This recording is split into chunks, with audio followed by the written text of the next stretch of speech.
Recorded Books and One-Click Digital present A Father for Her Triplets by Susan Meier. Narrated by Pilar Witherspoon. Chapter 1.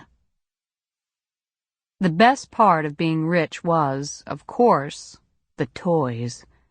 There wasn't anything Wyatt McKenzie wanted that he didn't have. Gliding along the winding road that led to Newland, Maryland, on a warm April morning, he revved the engine of his big black motorcycle and grinned. He loved the toys. The second best thing about being rich was the power. Not that he could start a war or control the lives of the people who depended upon him for work and incomes. The power he loved was the power he had over his own schedule. Take right now, for instance. His grandmother had died the month before, and it was time to clear out her house for sale. The family could have hired someone, but Grandma McKenzie had a habit of squirreling away cash and hiding jewelry.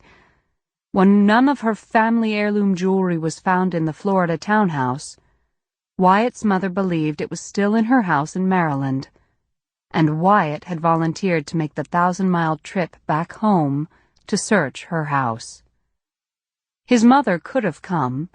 She'd actually know more about what she was looking for. But his divorce had become final the week before. After 4 years of fighting over money, his now ex-wife had agreed to settle for 30% interest in his company.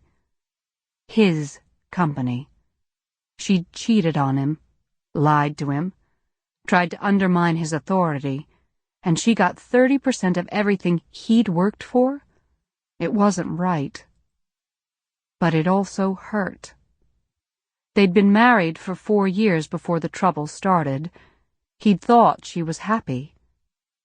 He needed some time to get over his anger with her and the hurt, so he could get on with the rest of his life. Looking for jewelry 1,000 miles away was as good as an excuse as any to take a break, relax, and forget about the past. So he'd given himself an entire month vacation, simply by telling his assistant he was leaving and wouldn't be back for 4 weeks.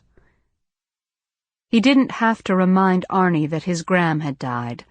He didn't have to say his divorce was final. He didn't have to make any excuse or give any reason at all. He just said, "I'm going. See you next month." He revved the engine again as he swung the bike off the highway and onto the exit ramp for Newland, the town he'd grown. Sample complete. Ready to continue?